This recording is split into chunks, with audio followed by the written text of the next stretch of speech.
Seigneur, ta parole au quotidien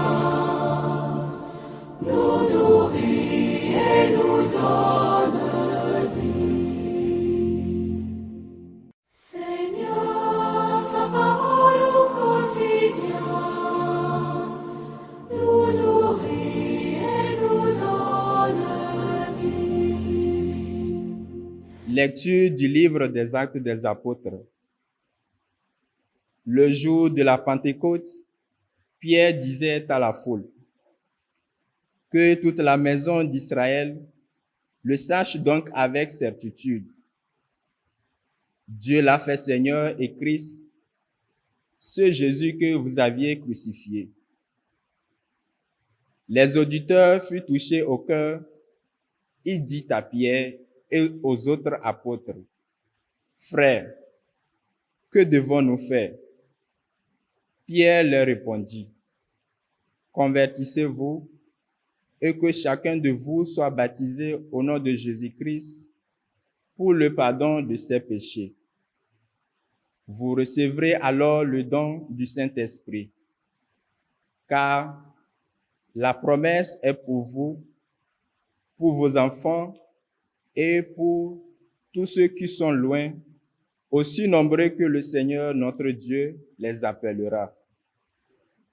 Par bien d'autres paroles encore, Pierre les adjurait et les exhortait en disant: détournez-vous de cette génération tortueuse et vous serez sauvés.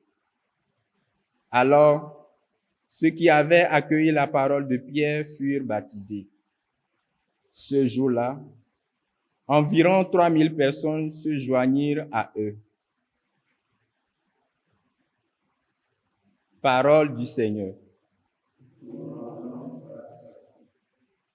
Nous nourrit et nous donne vie. Toute la terre, Seigneur, est remplie de ton amour.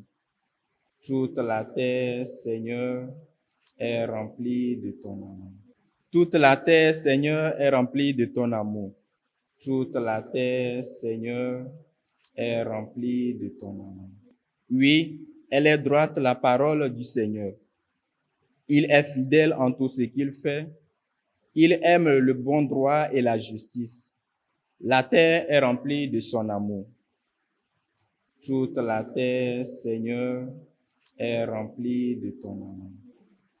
Dieu veille sur ceux qui le craignent, qui mettent leur espoir en son amour, pour les délivrer de la mort, les garder en vie au jour de famine.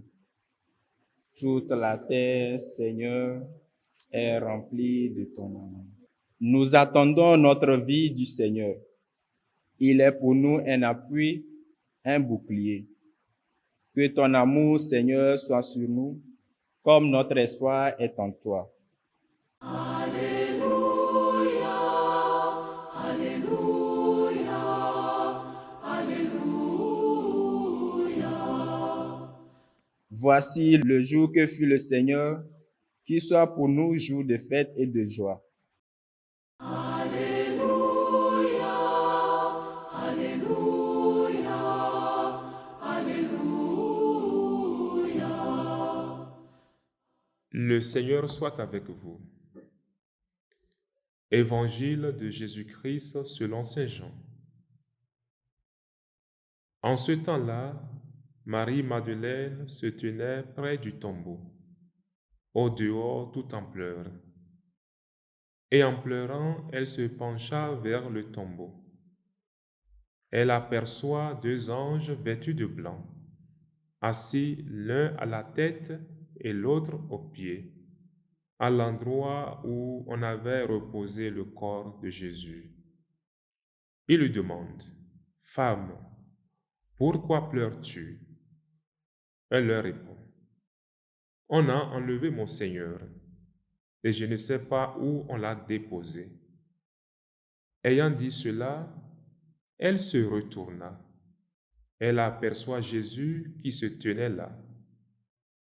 Mais elle ne savait pas que c'était Jésus.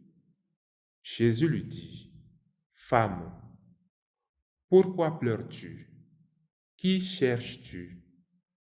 Le prenant pour le jardinier, elle lui répond, « Si c'est toi qui l'as emporté, dis-moi où tu l'as déposé, et moi j'irai le prendre. » Jésus lui dit alors, « Marie. » S'étant retournée, elle lui dit en hébreu, « Rabboni », c'est-à-dire « Maître ». Jésus reprend, « Ne me retiens pas, car je ne suis pas encore monté vers le Père. Va trouver mes frères pour leur dire que je monte vers mon Père et votre Père, vers mon Dieu et votre Dieu. » Marie-Madeleine s'en va donc annoncer aux disciples, « J'ai vu le Seigneur. » Et elle raconta tout ce qu'il lui avait dit. Acclamons la parole de Dieu. Alléluia, Alléluia, Alléluia. Mes chers frères et sœurs, parfois lorsque nous traversons des épreuves ou vivons des événements douloureux, nous avons l'impression que Dieu est absent dans notre vie, ou même qu'il nous a oubliés, voire abandonnés. Marie-Madeleine a eu une expérience pareille juste après la mort du Christ. Elle pleure devant le tombeau vide, cherchant un mort. Jésus, qu'elle prend pour le jardinier, l'appelle par son nom, Marie. Même dans nos moments de crise, le Seigneur nous appelle par nos noms et nous parle. À nous de savoir disposer nos cœurs pour l'écouter nous parler et lui répondre comme Marie Rabboni. Quand on écoute le Seigneur nous parler, on n'est plus le même, car sa parole est source de consolation et de guérison. Comme nous venons de l'entendre dans l'Évangile, l'interpellation personnelle de Marie est le déclic qui change sa vision de l'absence de Dieu à sa présence et du tombeau vide à la vie. Même dans nos moments de doute et d'épreuve, le Seigneur demeure toujours avec nous. Nous sommes donc invités à reconnaître sa présence vivante et agissante dans nos vies sans nous laisser emporter par ce que nous traversons, aussi douloureux que cela soit. Tu considères peut-être les différentes épreuves de ta vie comme un tombeau, pensant ainsi que l'espoir n'est plus permis.